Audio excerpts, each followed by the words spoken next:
Tonight, we explore the mythic tale of Irion, the forgotten son of Hephaestus, a demigod born not of Olympus, but of fire and steel deep in the forge of a mortal blacksmith. His task, steal the eternal flame from Mount Olympus itself to reignite the dying hearths of humanity. But what stood in his way was no simple quest. A three-headed guardian of the underworld, a jealous god in winged sandals, and a storm-summoning oracle who foresaw only one ending, Irion's death. So, before you get too comfortable, take a moment to like the video and subscribe, but only if you enjoy the kind of content that merges myth and mystery. And hey, let us know, where are you watching from? What time is it for you right now? Sometimes our stories are better than sleep, and other times they just make you dream louder. It's time now to dim the lights, turn on a fan for some noise, and let's cover what we have for tonight together in the flickering forge of Melanian, where men shaped iron with sweat and prayer. There lived a woman whose hands rivaled the gods. Her name was Callista, a mortal blacksmith with fire in her soul and a hammer that sang when it struck bronze. She built swords that could split spears in midair and armor so seamless it was whispered that Ares himself once wore her breastplates into battle. The gods noticed, but only one descended. Hephaestus, the lame god of the forge, the outcast of Olympus, watched her in silence. He was not drawn by beauty. Callista was not a woman of perfumes or palace gowns. She wore soot like war paint and smelled of iron and pine smoke. But when she worked, Hephaestus saw something divine in her movements, something familiar. One night, as the moon hung low and red over the Aegean, Hephaestus entered her workshop, cloaked in smoke and shadow. He offered no gifts, no divine decree, only his presence. The forge flared brighter that night, and 9 months later, a child was born. Irion. He did not cry, not at first. His eyes opened and glowed like coals, and the fire in the forge leaped as if recognizing its kin. The midwives gasped. One whispered, "He's touched by the divine." Another crossed herself, and the oldest among them muttered, "He's not meant to stay here long." Irion grew faster than other boys. At 5, he could shape iron. At 7, he forged his first blade, flawless, sharp, and oddly warm to the touch. He never played. He never lied. There was a stillness in him that made others uneasy. The village feared what they did not understand. They called him cursed, the son of a god who had no throne. Children avoided him. Priests refused to bless him. But Callista, she loved him fiercely, teaching him not just to work with fire, but to respect it. "Flame obeys those who listen," she'd say, "not those who command." By the time he turned 16, Irion's forge burned day and night, shaping weapons for cities he'd never seen and kings he'd never meet. But even as metal flowed beneath his hands, something deeper stirred within him. He wasn't made to serve. He was made to change the world. Long ago, the eternal flame had been a gift stolen from the heavens, defied into existence by Prometheus himself. It was fire not just for warmth, but for thought, art, creation. It was what set man apart from beast. But that age of defiance had dimmed. Humanity no longer remembered the debt it owed the gods, and the gods, in turn, had turned their backs on mankind. It began slowly. Hearths that once glowed without fail began to flicker out. Forests grew colder. Storms stretched longer. Crops wilted in spring, and homes were filled with the breath of frost, even in high summer. Children shivered beside unlit chimneys. Old women murmured prayers into ashes that gave no heat. priests spoke of punishment. Scholars blamed the stars. But across villages, towns, and empires, a different fear took root. Not that the world was ending, but that the gods had abandoned them. And they were right. High atop Mount Olympus, the gods had sealed away the last true flame.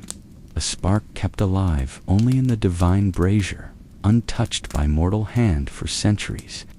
No god dared share it again. They feared man's rebellion, feared what Prometheus had begun. They told themselves, let them suffer. They must remember their place. But not all gods agreed. In hidden corners of the world, whispers stirred. Dryads spoke of a boy born of flame. Nymphs saw sparks dancing in a boy's eyes from Myene. The winds carried a name, Irion, in the cold chambers of Delphi. The oracle dreamed of fire walking on two legs, lighting cities with its footsteps. And in the depths of forgotten temples, dying candles sputtered back to life at the sound of a blacksmith's hammer striking anvil. Irion had no idea. He only knew the iron was growing harder to shape, that the flames in his forge required more breath, that the warmth that once came easily was slipping away. But the world had begun to watch. Gods, both old and silent, had turned their gaze to Myene, the divine brazier atop Olympus. Though shielded in marble and guarded by fate, flickered for the first time in an age, responding not to a god, but to a boy born of fire and sorrow. And deep within him, something began to glow. Delphi was dying. Once the center of divine council, where kings and warriors climbed stone paths to seek Apollo's voice, now it stood quiet, its columns cracked and overgrown, its sacred springs reduced to mist. But one voice still lingered, buried deep within the mountain's breath. The oracle. Irion arrived in silence. No one greeted him at the gates. The torches lining the temple had long since gone out. Ivy clung to broken altars, like fingers, unwilling to let go of lost faith. Thunder growled in the clouds above, not of rain, but of something older, watching.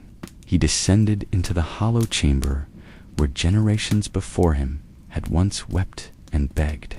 There, seated atop a crumbling stone throne, was the oracle. She was draped in violet robes, skin pale like ash, eyes blind but blazing with storms. Before he could speak, she inhaled sharply, like a flame being pulled back into a lantern. Irion, she hissed, though no name had been spoken. He said nothing. You will climb the mountain, you will take the flame, and you will die. Her voice cracked like a whip through the stillness. He didn't flinch. He had heard stories of oracles, their riddles wrapped in poetry and metaphor. But this wasn't a prophecy. It was a sentence. She rose slowly, limbs moving like smoke caught in wind. The gods will oppose you. The world will demand your failure. The flame you seek, it does not belong to mortals. It was stolen once, and the price was eternity in chains. Irion stepped forward, fists clenched. So let me pay the price. A long silence followed. Then laughter, not cruel, but tired. The sound of someone who had seen too many stories end the same way. You already are, she whispered. The room grew dark. The thunder outside crescendoed. The air pulsed with something old, something primal. Then, just as suddenly, everything went still. The oracle slumped back into her seat. Her mouth opened, but only smoke escaped. Her prophecy was done, and though Irion left without another word, her vision followed him, in dreams, in flame, in every shadow cast by his forge. The gods had spoken. His path was set. But not even Olympus could predict what a dying world would do when handed back its fire. Before one could ascend Olympus, one had to earn the mountain's recognition, and Olympus never bowed to the untested. Legends whispered that the base of the mountain was not stone or snow, but soul, that beneath its foundation was a gate sealed by silence and guarded by the oldest fear in creation, Cerberus, the hound of Hades. No one could pass that gate without first touching death. Irion did not question it. He had studied myths the way blacksmiths study heat, closely, wearily. He knew what waited beneath the roots of Olympus. But to reach the eternal flame, he would have to descend, not metaphorically, but into the very underworld itself.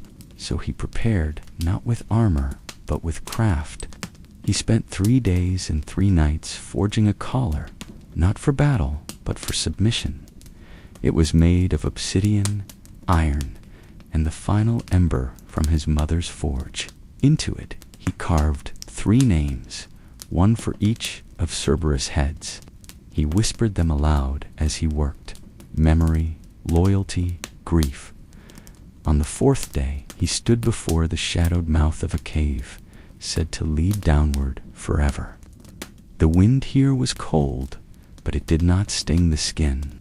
It scraped the soul, and the air smelled not of rot, but of forgotten prayers.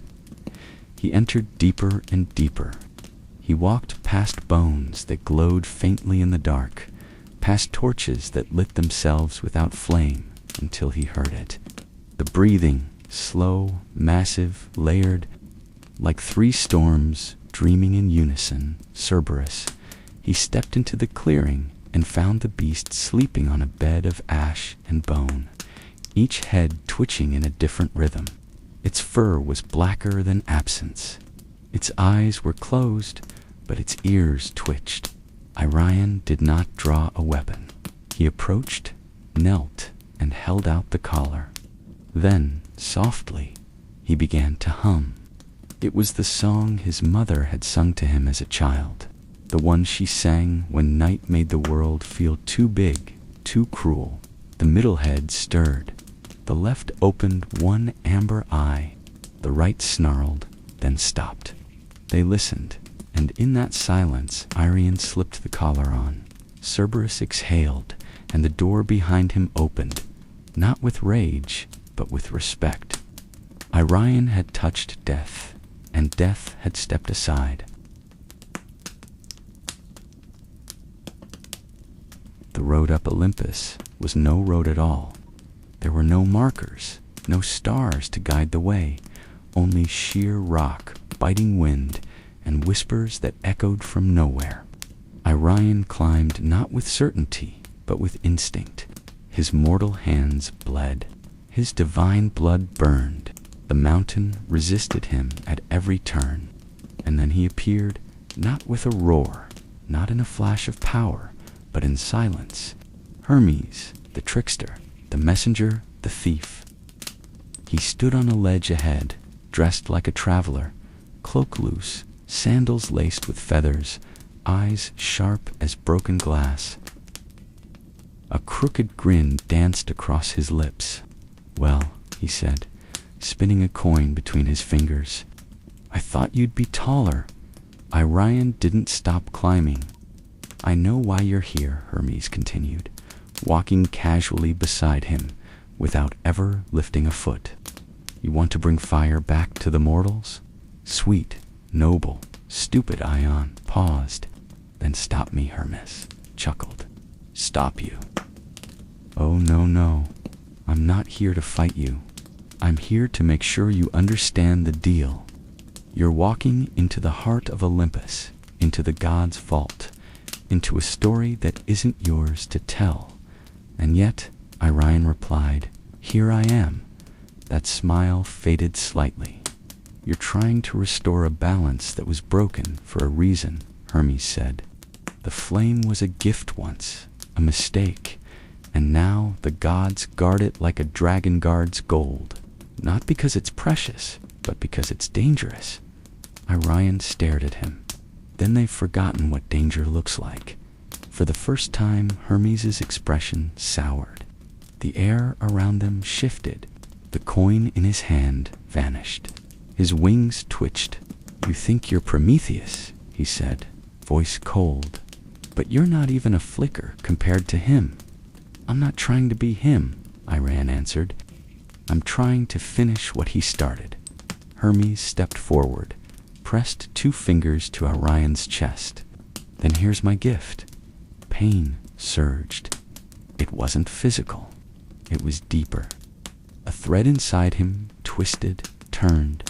"The fire you seek," Hermes whispered, "will burn everything you are." Then he vanished. The mountain groaned. Thunder rolled. A storm had begun, not of rain, but of consequence. And Irion climbed higher, cursed, but unshaken. The curse settled into Irion's chest like frost in the lungs. At first, it was subtle, a tightening when he breathed, a dull heat beneath his skin. But the higher he climbed, the more it bit into him. Not like a wound, more like erosion. Piece by piece, the man was being scraped away, leaving something raw behind. Mount Olympus was no longer just a mountain. It was alive. Its cliffs shifted beneath his feet.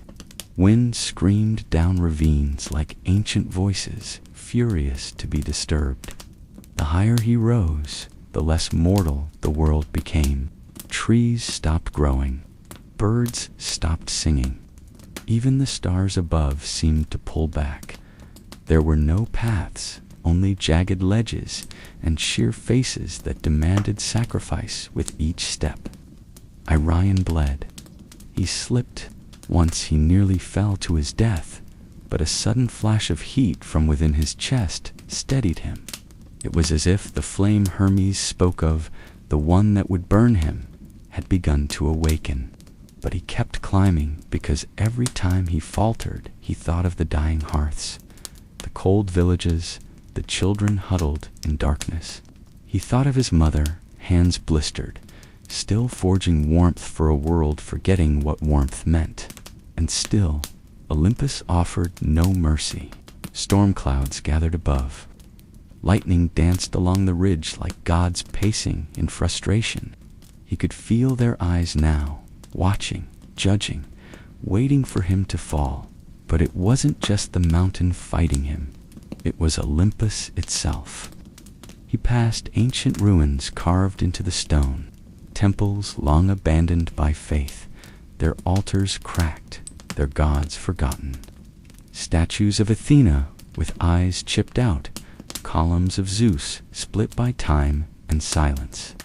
Irion realized something no one else had dared to say aloud. The gods weren't powerful anymore.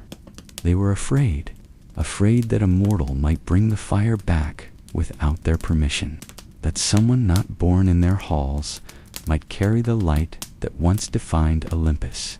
And in that fear, they threw their worst at him. Ice, thunder, visions, voices. But he climbed. With hands torn and heart smoldering, he rose above the clouds. And in the distance, lit not by sun, but by divine flame, he saw it. The brazier burning, waiting. It was not what he expected. The summit of Olympus wasn't carved in marble or guarded by gods clad in gold. There were no trumpets, no gates, no thunderclaps of divine welcome. There was only silence and the flame. It stood in the center of a windless clearing on a pedestal of blackened stone. The brazier looked ancient, older than language itself, shaped by hands no longer remembered. And inside it danced the eternal flame, not red, not orange, but white, pure, blinding, alive.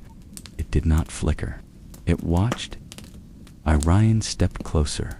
The heat didn't sear him. It entered him as if recognizing something long lost. His breath caught, his skin prickled. That ember Hermes had cursed into his heart now pulsed like a second heartbeat, calling to the flame like a lost sibling. He reached out. In that moment, time faltered. He saw cities built from firelight. He saw his mother's forge blazing in the dead of winter.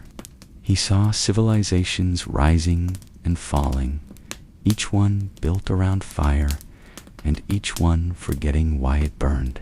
He also saw the punishment. Prometheus, chained to stone, his liver eaten daily by a vulture. The gods had called it justice, but Irion saw it for what it was: fear wearing a crown. He could turn back. He could let humanity adapt to the cold. Forget fire. Forget him. But then he heard the wind whisper her name, Callista, and he remembered who he was. He grabbed the flame, and it took him. Pain screamed through his body, not like burning, like being rewritten. Bones cracked and reformed. His skin glowed, veins pulsing with light. He fell to his knees, roaring soundlessly as the flame poured into every part of him, erasing the boy, forging the Firebearer. He wasn't holding it anymore. He was it. The brazier flickered, then dimmed, then went cold. Because the eternal flame was no longer chained to Olympus, it had chosen a new vessel. Irion collapsed beside the empty pedestal. Smoke rose from his fingertips, but his eyes glowed like dawn. He breathed barely, but with each breath, a wisp of warmth spread outward into the wind. Down the mountain, toward the world below. He had taken the fire, but not for himself, for everyone. Irion did not walk down Olympus. He carried it with him. The moment the flame entered him, the mountain stopped resisting. Winds fell silent. The sky cleared. Even the stone beneath his feet seemed to shift and guide him, not with reverence, but with recognition. He was no longer a trespasser. He was a torch. His body smoldered with divine heat, not the kind that scorched, but the kind that stirred life. Wherever his foot touched earth, frost melted. With every breath, the cursed wind softened. The air smelled not of smoke, but of renewal, of rebirth. But he was not whole. His limbs trembled beneath the weight of what he carried. The eternal flame was not just fire. It was memory. He could feel every spark it had ever ignited. The first campfire in a prehistoric cave, the torch that lit Athens, the forge that built Troy, and he felt the cost of all of it. He saw the cities burned in its name, the temples razed, the wars fought with stolen fire and ambition. The gift of the gods had never been innocent, but this time he would not give it as a weapon. He descended through cloud and silence, past broken statues of gods who had once been worshipped, now crumbling in divine decay. He passed the cave where Cerberus had once guarded the gate, but the beast was gone, as if even death had stepped aside for what Irion had become. He reached the world below, and there, in a frozen village where hearths had long turned to ash, people gathered around him, not in fear, but in awe. He did not speak. He simply held out his hand, and a flame danced from his fingertips into the nearest hearth. It roared to life, then another, and another. A chorus of warmth spread from home to home, city to city, across lands that had forgotten what it felt like to gather around a fire without praying first. Irion burned. His hair shimmered like molten gold. His skin cracked like cooled obsidian. He was dying, but not fading. He was becoming something else. He had not stolen the flame. He had become it. And everywhere it burned, the world whispered his name, not in worship, but in gratitude. No tomb was ever built for Irion. No statue was carved. No songs were sung in temples.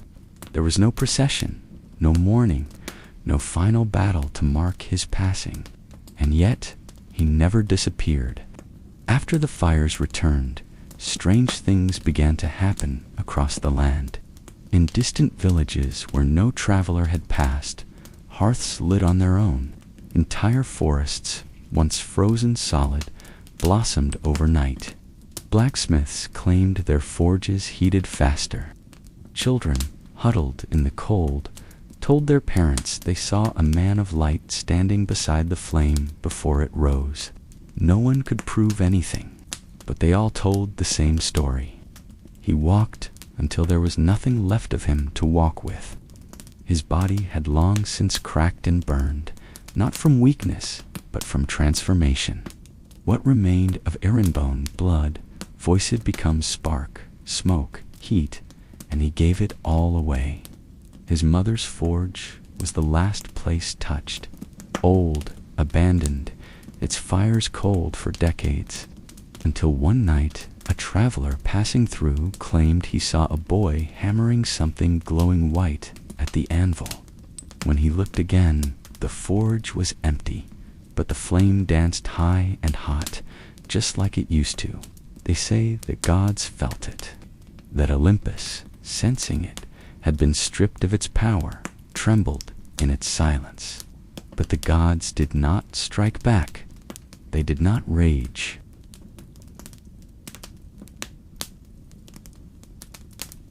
Because even they understood, Irion had not challenged them with war or pride. He had reminded them of purpose, and so the eternal flame, once hoarded by immortals, now flickered in every village, every city, every lonely mountain hut. It lived in the warmth of soup shared by strangers, in candles placed by grieving hands, in torches lifted by rebels seeking light in the darkest places. And always, always, they whispered the same name, Irion. Some say when your fire dims for no reason, it's him passing through. Others say if you listen closely to the crackle of the flame, you'll hear the rhythm of a hammer striking an anvil. Steady, patient, eternal, because Irion never died. He became warmth itself, not a god, not a hero, just a boy who gave up everything to help the world remember how to glow again in the land of Sparta, where boys were taught to fight before they could speak, and honor was carved in bone. Women were no less fierce. Among them was one whose name echoed through the marble halls like the clash of steel, Leontthy, daughter of Commander Adrastos. She was born during a blood-red eclipse as omens howled over the city. Midwives whispered that she came from Ares himself. By age 12, she had bested her brothers in the wrestling ring. By 16, she had led a hunting party into the Taygetus Mountains and returned with 3 wild boars tied behind her chariot. Leontthy was not just respected, she was feared. She walked through the Spartan agora with a straight spine and quiet steps. Men lowered their eyes. Women watched her with a strange mix of envy and awe. She rarely spoke unless spoken to, and her words were chosen like arrows, never wasted. But there was something in her that few noticed. When she removed her armor at night, when the torches dimmed and the world outside fell away, Leontthy would stare at the stars, not with a warrior's challenge, but with wonder. There was a softness buried in her, one that battle could not scorch, a yearning not for marriage, not for conquest, but for something else, something the Spartan code had no name for. Peace, magic, mystery, she never said. What she knew was this: every full moon, when the city slowed and the warriors slept, her body pulled her toward the cliffs above the river Eurotas.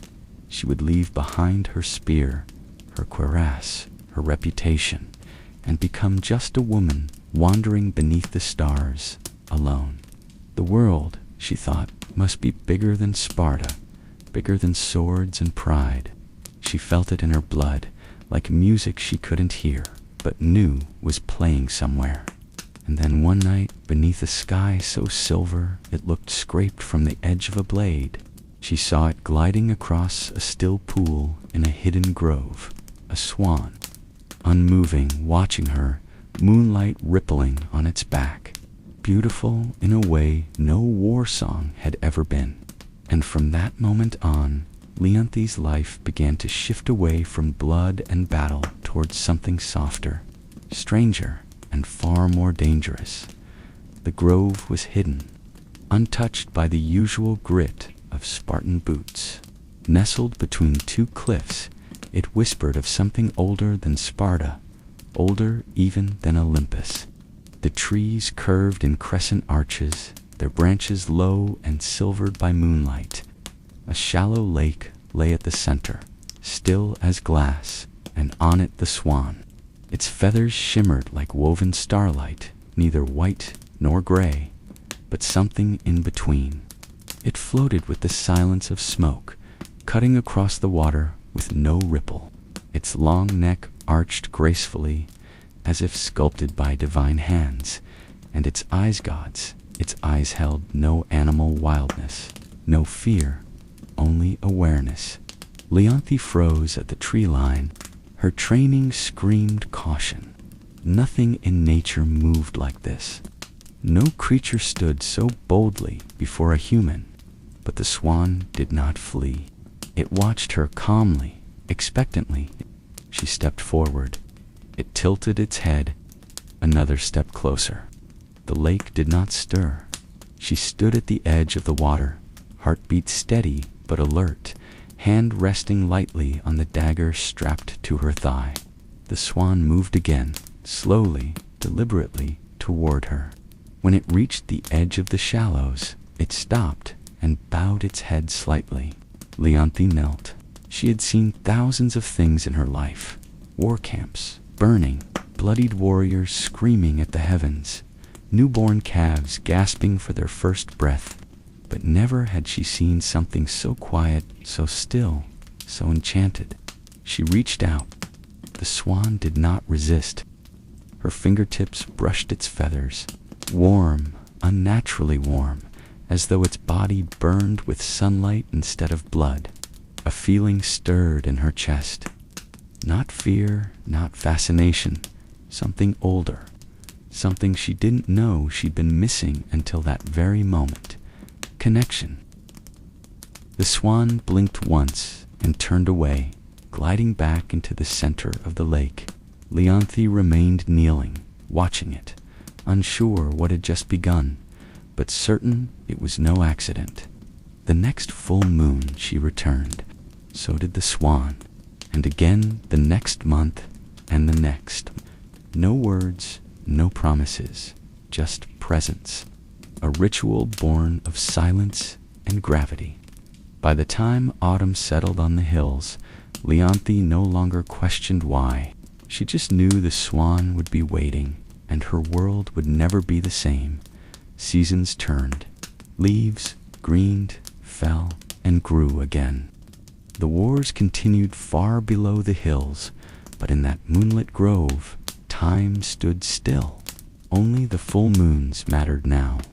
Only those nights Leontthy had once measured her worth in battle scars, victories, and commands followed without hesitation. But now something softer guided her, something far older than Spartan law. Each month she returned to the grove with offerings, fresh figs, soft linens, carved trinkets from olive wood. The swan never ate, never acknowledged the gifts. Yet Leontthy continued, drawn by an instinct she couldn't explain. The swan was always waiting. It met her at the edge of the water, dipped its head gently, then glided by her side. Sometimes it circled her. Sometimes it simply stood beside her on the shore, its warmth bleeding into the air around it like a hidden sun. She began to speak, not like a soldier, but like a woman who had never been heard before. She spoke of her father's coldness, of how victory never filled the empty space in her chest, of the nights she stared at the sky, wondering if there was more than sword and soil. The swan said nothing, but it listened. She could feel it. Its stillness wasn't silence. It was attention. The kind mortals never gave. The kind no commander, no suitor, no friend had ever offered her. Over time, she stopped feeling alone. She braided her hair before each visit, smoothed her robes, sat beside the swan for hours, shoulder touching wing, saying little, yet feeling more than she'd ever felt in a Spartan palace or battlefield. And still, the swan never fled, never aged, never changed. She should have been afraid. There were stories of gods taking animal form to lure mortals into ruin, stories of punishments for those who loved the divine. But Leontthy didn't believe in stories anymore. She believed in the way her hand fit perfectly along the curve of the swan's neck, in the way it bowed its head when she sang quietly into the night, in the way it seemed to wait for her, need her. No words, no promises. But in their silence, something ancient took root. And though she didn't speak the word, not even to herself, Leontthy knew what it was. Love. The swan was not born of earth. Its wings had once stretched across the sky. Its fingers had played the lyre that made the sun rise. Its name had once been whispered in temples, carved in marble, and shouted in song. Apollo, god of light, of music, of prophecy, now silent, feathered, bound. Long before Leontthy was born, Apollo had committed a sin in the eyes of Olympus. He had defied Zeus, not with blade or rebellion, but with truth. He had spoken against his father's punishments, against the cruelty passed down from throne to world, against the silence demanded by power. For this, Zeus did not kill him. He unmade him. A spell cast in fury, more cursed than justice. Apollo was stripped of his form, his voice, his divinity, forced into the body of a swan, not to teach him humility, but to remind him he could glow like the sun and still be caged by shadow. The curse was crueler still. There was one condition. If a mortal ever discovered his true identity, the transformation would become permanent. And so Apollo waited years, centuries, lifetimes floating on lakes, hiding beneath stars, watching mortals forget his temples, forget his hymns, watching the world grow colder as the gods withdrew.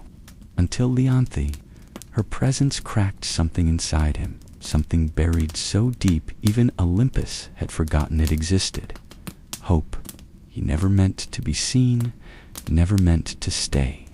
But she returned again, and her voice when she spoke to him in the glade, was the only thing that made the fire inside him flicker again. She was not a priestess, not a nymph, not a chosen oracle. She was a warrior with hands that knew only weapons, a woman hardened by loss and trained to feel nothing. And yet she saw him. She treated him not as a symbol or a threat, but as something sacred, something worth waiting for. He dared not speak, dared not reveal his name, but in the tilt of his head, in the stillness of his body, he answered every question she never asked, and slowly, impossibly, he loved her back. In Sparta, solitude was respected, but not for too long. Leontthy's absence did not go unnoticed. Each full moon, she slipped away from the barracks, from the training fields, from the watchful eyes of commanders and kin. At first, none questioned her. She was Leontthy, untouchable, unshakable, the warrior whose loyalty was carved into every scar. But Sparta thrived on order, on discipline and love, especially the hidden kind, was a foreign thing in a city built on control. Whispers began. She wanders. She speaks less in council. She trains, but her strikes lack venom. It was true. Leontthy had changed. Her movements were still sharp, but no longer cruel. Her voice no longer cut, and something in her eyes softened. Some nights she smiled to herself, as if holding a secret the gods themselves couldn't steal. Her father noticed first. Commander Adrastos, a man whose face bore no softness, whose daughters were meant to lead men, not follow feelings. He summoned her one evening under the guise of strategy, but when the chamber emptied, he spoke plainly. "What keeps you from sleep?" Leontthy offered no answer. His voice darkened. "Do not forget who you are." But she already had at least the version of herself that Sparta had molded. What the city had built in stone, the swan had touched with water, and Leontthy found herself unwilling to return to who she'd been. Still, Sparta watched. A patrol once followed her out beyond the walls, tracing her steps toward the cliffs. They lost her, near the olive groves. She was too skilled to be shadowed, but it was enough. Enough to birth suspicion. Priests murmured about omens, that the moonlight carried voices, that the lakes beyond Sparta stirred unnaturally, a warrior woman disappearing each full moon. They feared it was madness, or worse, a god. Leontthy knew the walls were closing in, that eyes were learning to look where before they had looked away, that her silence, once strength, now made her vulnerable. But still she went, still she found him. And in that grove where moonlight touched feather, she forgot the noise of Sparta, forgot the rules, forgot the danger. Only one thing mattered now, not being seen, because if the world discovered what she knew in her heart, it would destroy them both. The moon was heavy that night, low, swollen, golden as a dying flame. Leontthy stood in her chamber, fingers trembling over her armor, unable to fasten the final clasp. Something had changed. She had felt it for days, a quiet trembling beneath her feet, like the ground itself knew what she did not. The swan had been different on their last meeting, restless, more watchful. Its feathers bristled when the wind shifted. It had circled her twice before settling at her side, its warmth sharp instead of soothing. That night, sleep eluded her, and when it came, it brought visions. She stood in a silver grove, her hands covered in gold dust.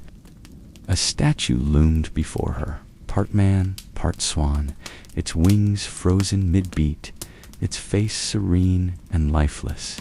She reached out, called a name she didn't know she knew, Apollo. The statue cracked, and a voice echoed, not from the sky, but from inside her bones. Truth will freeze what love has kindled. She awoke breathless, heart racing, the name still burning on her tongue. She tried to dismiss it, a dream, nothing more. But warriors know when fear is real, and this was no ordinary omen. This was prophecy. The next day, Leontthy left Sparta earlier than usual, the ache in her chest sharper with every step. She didn't follow her usual path. Her feet led her deeper into the hills, through trees she'd never passed, into groves untouched by memory. There, hidden beneath a curtain of ivy and moss, she found the altar, ancient, cracked, marked with a single unmistakable inscription, carved in old flaking gold Apollon. Her breath hitched. All at once, the pieces fell into place. The warmth of the swan, its listening gaze, the dreams, the curse in her bones, the reason it had always come during the full moon. He wasn't just enchanted, he was a god. Her god and she had broken something. She stumbled back, the sound of feathers behind her. The swan had followed her, silent as always, but its stillness no longer comforted her. It was watching, sadly, softly, as if it already knew, as if the truth had arrived, and so had the end.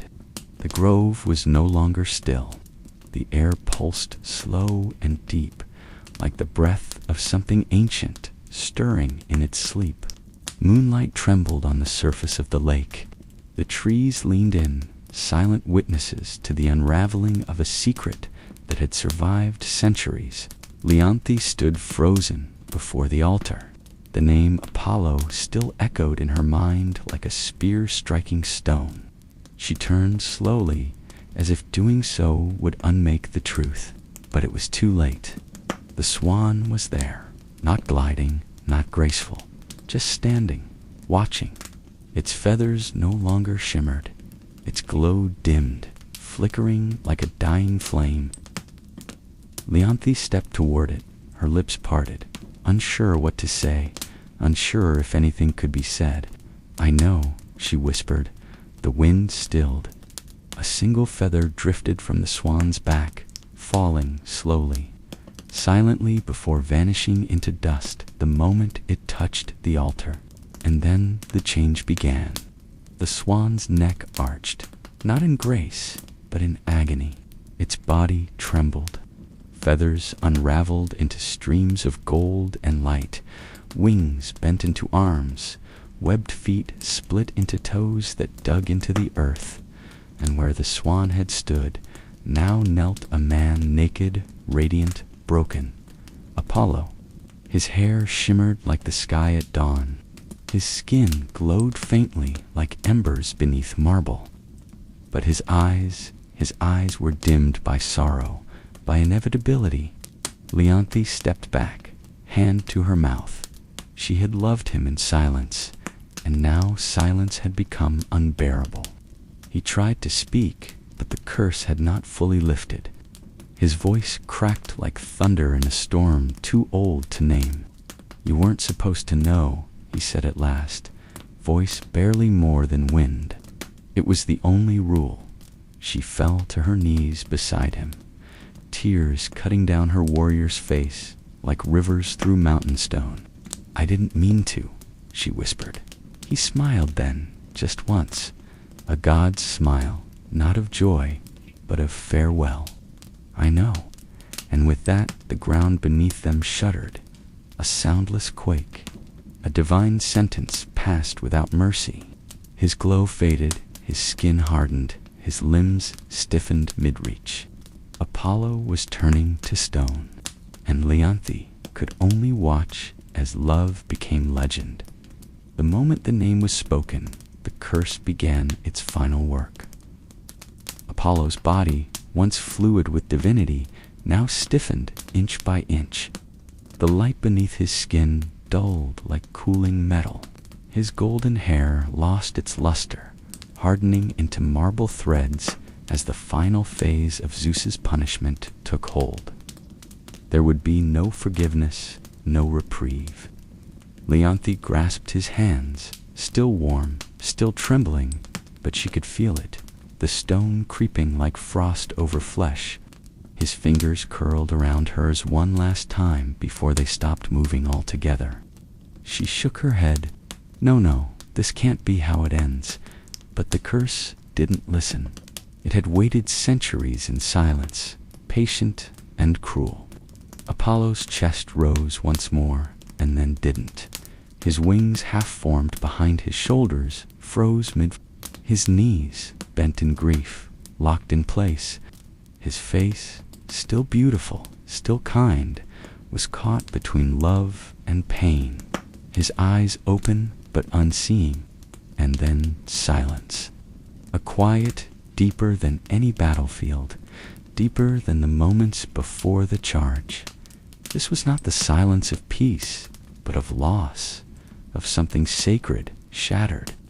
Leontthy knelt there, forehead pressed to his now cold hand, a hand that once cradled stars, now nothing more than stone. Her tears slid down the side of his marble fingers and fell to the earth, one after another, slow and steady as a funeral march. The grove dimmed. Even the moon, so often bright and watchful, seemed to draw back behind a veil of cloud. No lightning came. No god appeared because the punishment was done. Zeus had spoken. The swan had flown for the last time, and Apollo, god of light, was now a statue of silence, forever frozen in the moment of his final truth. Leontthy stayed long after the transformation finished, arms wrapped around what remained. She did not scream. She did not curse the heavens. There were no Spartans to hear her cries, no warriors to bear witness, only the wind, only the trees, and the stone figure of a god who had once loved her, not with thunder and fire, but with stillness, and now with silence. Leontthy never returned to Sparta. She left her armor where it lay beside the altar, removed her sword, let her war-bound name drift away like smoke over the lake. The woman who had once stood tall among kings now knelt in silence beside a statue that would never move again. The grove became her world. Each full moon she returned, never missing a single one. She brought no offerings, no incense, no prayers, just herself and a memory. She would sit beside the statue of Apollo, fingers brushing the cold stone hand she once held in flesh. Sometimes she spoke, sometimes she hummed a song he'd never heard, but somehow felt like it belonged to both of them. Other times she simply watched the water and said nothing. The villagers began to whisper. They said a woman haunted the hills, that she wandered under moonlight with eyes like distant stars. Some said she had gone mad. Others said she had been chosen, but no one dared disturb her. Years passed. Winters came and went. Empires shifted. Gods fell silent. But Leontthy remained. She grew older, but never frail. Her strength endured, less like a soldier, more like the roots of an olive tree clinging to the same patch of earth year after year, storm after storm. And still the statue stood. Apollo mid-kneel, wings half-formed behind him, gaze fixed on the space where Leontthy always sat, a moment frozen in marble, untouched by time. Some travelers claimed the stone was warm to the touch, that if you placed your hand against his chest, you could feel something faint, like a heartbeat from a dream. And then, one final full moon, Leontthy came. She sat beside him longer than usual, laid her head gently on his shoulder, and never moved again. When the villagers came weeks later, they found her there, peaceful, eyes closed, lips curled faintly in a smile. Beside her, Apollo's statue shimmered faintly as if lit from within. No one touched it. They built no shrine, no temple. But the legend grew, and now when the moon is full and the wind is still, some say the swan returns to the lake, not to be seen, but to remember. Melanian was not born under a palace roof or amidst temple incense. He came into the world beneath a willow tree during a storm that split the sky in two. His mother, a midwife's daughter, swaddled him in a linen wrap as thunder rolled over the hills. Birds scattered, the rain danced, and the child did not cry. He hummed from the moment he could walk. Music followed him. Streams whispered melodies when he knelt to drink. Leaves trembled in harmony as he passed. He didn't need instruction. Sound belonged to him. By 10, he could mimic any bird call and weave it into song. By 16, he played the lyre with such grace that even hardened warriors paused to listen. He sang of rivers, of lost brothers, of fields before war, songs that filled men's eyes with tears they didn't know they had. People called him a gift, a miracle, a child of divine breath. He never claimed it. Melania traveled from village to village, sharing his music without coin or pride. His voice calmed fevers. His chords softened hardened hearts. He once played for a dying child who, upon hearing his lullaby, smiled and drifted into death as if it were a dream. But not all ears that listened were mortal. One spring evening, as he sat beside a glimmering river and strummed a tune about starlight, the very air around him changed. The wind slowed, the water stilled, even the frogs silenced their song. And then they arrived, the Muses, 9 of them, stepping lightly from behind the veil of the world. Cloaked in light and sound, each carried her own essence: history, tragedy, dance, epic poetry, and more. Their eyes were not kind, not cruel, just knowing. They listened, and then to Melanian's astonishment, they sang back. 9 voices in perfect harmony, older than language. Melania closed his eyes, and without thought joined them. His voice didn't echo theirs, it evolved them. When the last note fell into silence, even the stars seemed closer. One of the Muses, Clio, eldest and most stern, touched his brow. "You are not ordinary," she said. "You are a vessel." And thus began the legend of Melania, the bard whose voice would shake the heavens. From that night on, Melania was no longer just a gifted mortal. He was touched, marked, whispered about. The Muses had chosen him in the quiet folds of Mount Helicon, where few dared to tread. They invited him into their sacred circle. There, beneath ancient trees and skies unclouded by mortal ambition, Melania learned not through lectures, but through experience. Clio, muse of epic, taught him how to bend a story into sound. Clio whispered the histories of nations into his ears as he slept. Terpsichore danced barefoot through leaves while he played beside her, his fingers learning the rhythm of wind and body. Euterpe laid her flute across his palm and said, "Only listen," and he did. He absorbed not just melodies, but truths, the kind that lived between words, the kind that mortals rarely noticed but felt, in the hush before a storm, in the ache of longing, in the gasp of a child at first snowfall. The Muses gave him not power, but perspective, and they asked for only one thing in return: sing for them. Them, meaning mortals, the lost, the weary, the proud and broken, those who needed to remember that beauty still existed, even in suffering.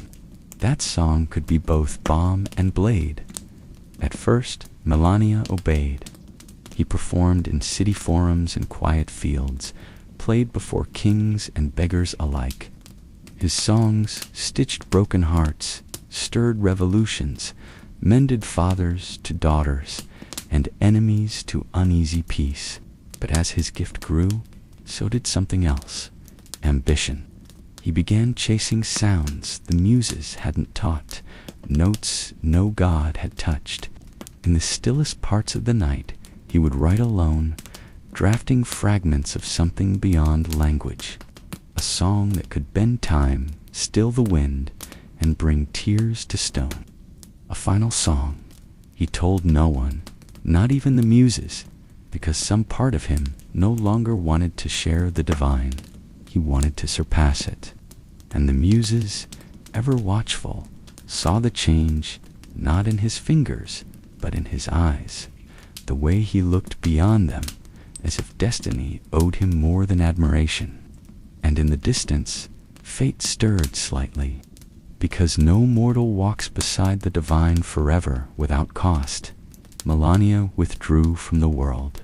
He left behind the applause, the requests, the gifts from kings, and the adoration of cities. He stopped performing in public, stopped teaching students, even stopped speaking to the Muses. Some claimed he had fallen ill. Others said he had died. But in truth, he had gone to the shadowed slopes of Mount Helicon, deeper than any mortal had ever gone, where only echoes of the old gods stirred. There, in a cave lined with crystals that sang when touched by light, He began composing the final song. It came to him in pieces, sometimes in sleep, sometimes in thunder, sometimes in silence so deep it frightened him. He didn't write it. He found it like a secret hidden between the folds of reality. The melody refused to stay still. It changed when he breathed, twisted with his heartbeat.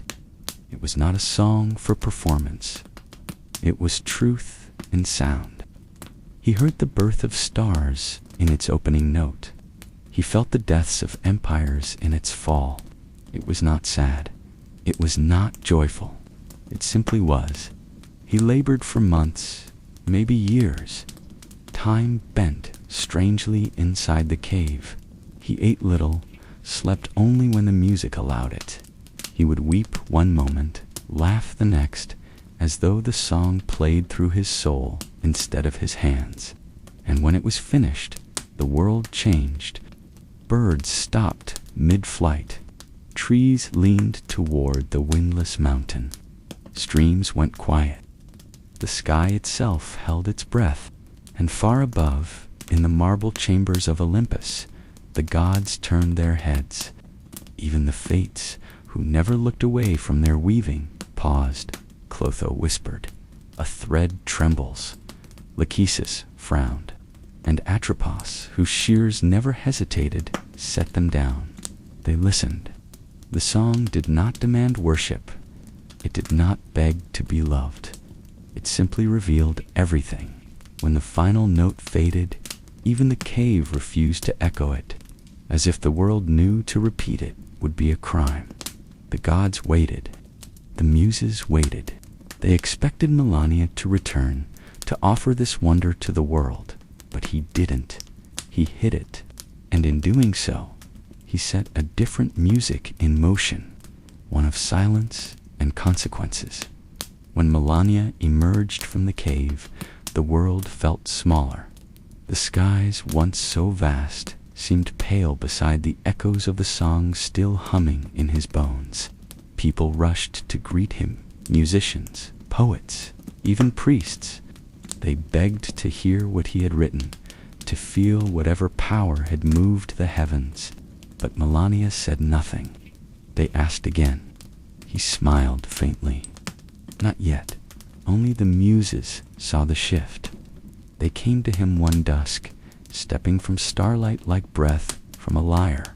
Their robes glowed with inspiration, but their eyes held warning. You were chosen to carry beauty, said Erato, soft and sorrowful. But beauty is not meant to be buried, added Cleo.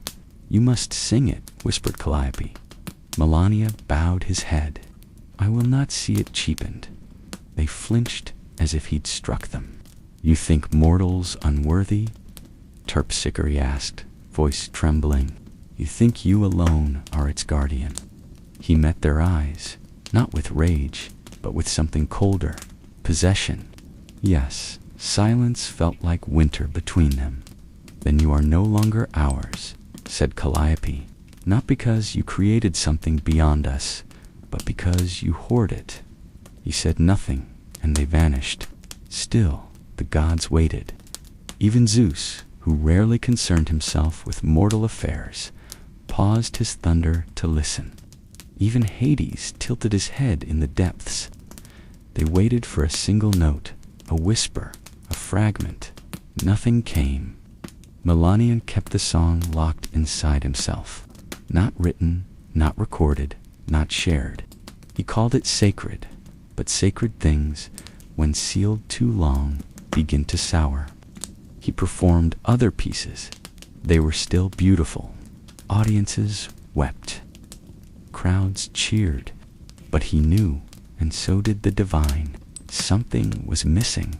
And worse, something had been stolen. The song that could stir the fates, bend time, and touch the gods themselves was buried beneath his pride. He told himself he protected it, but the muses, watching from afar, saw the truth. He had chained the divine to his ego, and the gods who endure madness, war, and worship without blinking do not abide theft. And so one night the wind turned still, the stars went quiet, and a curse began to bloom, not with fire, but with memory.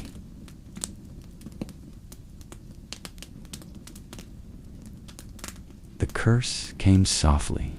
No thunder, no divine wrath from Olympus, just a dream. Melanian lay beneath an open sky, cradled in the same silence he had once treasured. Sleep pulled him gently into darkness, and there, waiting, was the song, the final song. It returned, clearer, richer, impossibly perfect. He heard notes he'd never written, harmonies he hadn't yet imagined. It lifted him through stars, wove him into oceans, unspooled the very fabric of meaning. He wept in joy, in awe, in surrender, and then morning, gone, not faded, erased. No memory, not a note, not a name. The melody he'd written with his soul, felt in his bones, was gone like mist at sunrise. At first he thought it a cruel trick of sleep. He grabbed his lyre and tried to recall even a single progression. Nothing.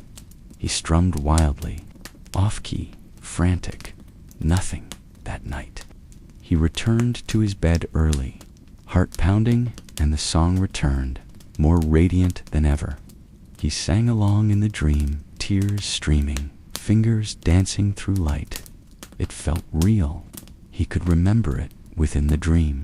But once again, with dawn's first breath gone, Melania began keeping candles lit through the night, scribbling notes in the dark. He begged his mind to retain a phrase, a rhythm, a single image, but no matter what he tried, it vanished again and again and again. He stopped playing, refused to perform. Crowds dwindled, friends left. His home grew dusty and cold, but none of it mattered. He had one obsession now, remember the song. The muses stood at a distance, watching with sorrow. He was given a gift, said Euterpe, and he chose to cage it. Now he is the only one who will hear it, said And never remember, whispered Clio. It was not vengeance, it was balance. Melania would hear the song every night for eternity, but it would live only in dreams. Each sunrise, it would slip through his grasp like water through cracked hands. He would never stop chasing it, never stop hoping. And in time, hope would rot into madness, because what torments a bard more than forgetting the greatest song he ever knew and knowing it still sings without him? Melanian stopped counting the nights. They bled into each other, an endless loop of ecstasy and loss. Each evening he slipped into dreams where the final song embraced him like a lover returned from war. In each dawn he woke alone, screaming, weeping blank. At first he tried to outwit the curse. He hired scribes to sleep beside him, begged seers to extract fragments from his mind. He sang to mirrors, hoping his own voice would betray some hidden memory. Nothing worked, and slowly he began to fray. He stopped eating. His robes hung from a body gone hollow. His fingers trembled when he reached for his lyre, the same instrument he once cradled like a child. Strings snapped under his shaking hands. He didn't fix them. He didn't need them anymore, because in sleep, the music still came. It became his only purpose, the only place he felt whole, and waking became a punishment. He cursed the sun, smashed his windows, sealed himself in a room with no light. But still, the song left with the morning. When he emerged, he no longer resembled a bard. He was wild-eyed gaunt, his once golden voice now hoarse from nights of desperate humming. He wandered from village to village like a beggar, not for coin, but for memory. Have you heard it? He'd ask strangers, the song with no beginning and no end. Have you heard it in your sleep? People pitied him at first, then feared him. Some threw stones, others fled. He began to sing fragments in the streets, random, frantic bursts of melody. They made no sense to others, but to him they were clues, keys, pieces of a shattered mirror he could almost reassemble. But every time it slipped through his fingers, he laughed when he failed, then cried, then laughed again, and every night the song came back, shimmering whole, just out of reach. The muses watched, not with anger, with mourning. He had once been their finest vessel. Now he was a cracked jar, overflowing only when no one could hear. And in that descent, the song he'd hoarded became the thing that unraveled him. Not with fire, not with wrath, but with silence. Melanian no longer lived in the world. His body walked through it, yes, but his mind was elsewhere, caught between dreams and daylight, past and present. A song only he could hear, and only when it was too late to hold. He wandered barefoot through cities that once hosted him like royalty. Children who once sat at his feet now ran from his shadow. His name, once sung in praise, became a warning. Don't end up like Melania. He slept where he could. Under trees, in empty chapels, sometimes in the doorways of inns whose keepers once begged for his presence. He no longer asked for food, only a place to rest, only the dream. The curse never failed. Each night he fell asleep with trembling hope, and the final song returned, whole, alive, a perfect ghost. And each morning he awoke to forgetting. The cruelty wasn't in the silence. It was in the memory of sound. He remembered that he had heard something transcendent, that it had meant everything, but he could no longer remember why. He began speaking to shadows, to trees, to the stars. Sometimes he would sing to strangers and demand they sing back, convinced the melody was hiding in someone else's throat. Once he believed a child had hummed it in passing. He followed the family across 2 villages before collapsing in the dust, begging the boy to sing again. But the sound had been something else, something ordinary. He wept for hours, and still each night the song returned, taunting, embracing, divine. He tried to hum it as he dreamed, tried to wake mid-melody, but the curse was clever. He could not move within the dream. He could not record it, write it, carry it, only hear it. And when he awoke, emptiness. Some who saw him said he still hummed in his sleep, that if you placed your ear near his mouth at midnight, you could hear a music unlike any other. But only then, only in darkness. The muses no longer came. The gods stopped watching, and Melania, once the voice of the world, now wandered like an echo of a song the world could no longer remember, and he could no longer forget. Melania had grown thin as twilight. His skin, once kissed by golden light, was now pale and paper-thin. His voice, what remained of it, was hoarse from years of whispers and wandering. He no longer searched for food, shelter, or even the song. He simply walked. One evening, he reached a cliff overlooking the sea. It was quiet there. No towns, no roads, no curious eyes. Just the wind, the waves, and the stars, slowly rising in the deepening blue. He sat curled against a stone, the sea breeze tangling what remained of his hair. He didn't weep. He didn't sing. He simply closed his eyes. And the dream came again. But this time, something was different. There was no delay, no mist to wade through, no struggle to hear. The final song was there from the beginning, full and clear. But it was not just sound.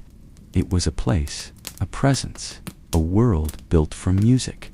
Melania stood within it, barefoot on chords that bent like grass, stars pulsing above in rhythm. The sky was a symphony. The wind sang in harmony. And he was not just hearing it, he was part of it. His own voice joined the song, and it did not tremble. It did not forget. It soared. He saw every note he had lost, every phrase he'd mourned. But now he understood. The song had never left him. It had grown without him. It had become more than his hands could hold. He was not its owner. He was its witness.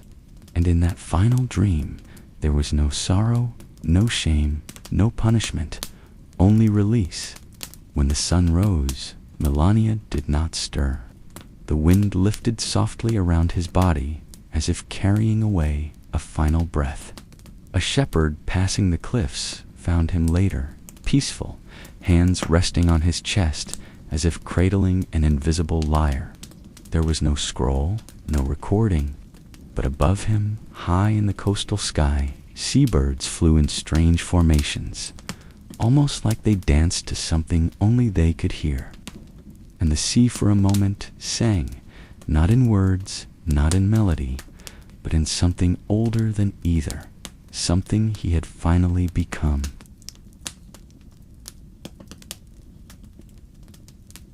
Melania was buried beneath a lone olive tree near the cliff where he last slept. No priest performed the rites. No crowds gathered.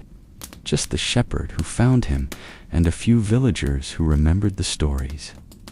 Faint echoes of the bard who once made the gods pause mid-breath. There was no monument, only silence. But silence has a way of amplifying truth. In the years that followed, strange things were whispered across the land. Travelers claimed that if you passed that cliff under a new moon, you might hear a melody in the wind. Brief, fleeting, heartbreakingly beautiful. Not a full song, just a note, just enough to make you stop. Children began dreaming of music they'd never heard. Musicians would wake in the night with tears on their cheeks and no memory of why. And sometimes when a bard sat alone at dusk with no audience, a sudden chord would form beneath their fingers. Something not theirs, something perfect. They never remembered it by morning. The muses said nothing. They did not curse another bard. They did not reclaim the song because they understood what Melania had become. Not a warning, not a hero, but a vessel turned legend. A soul whose punishment was born not of cruelty, but of refusal, and whose redemption came not through sharing, but surrender. The final song was never written down. It was never performed in amphitheaters or temples. It does not exist in scroll or scripture, but it lives in the quiet moments between sleep and waking, in the hush before a performer strums their first chord, in the way the sea sounds different when you're grieving. Melanian's song became part of the world itself, not to be remembered, but to be felt. A whisper in the bones, a melody without words. And those who feel it, even for a moment, never forget the silence that follows. They say if you stand alone on the right cliff on the right night, with no one watching, and the wind is kind, you might hear a sound that doesn't belong to this world. Just a fragment, just a breath. And maybe, if you listen closely enough, you'll finally understand why Melania never let it go.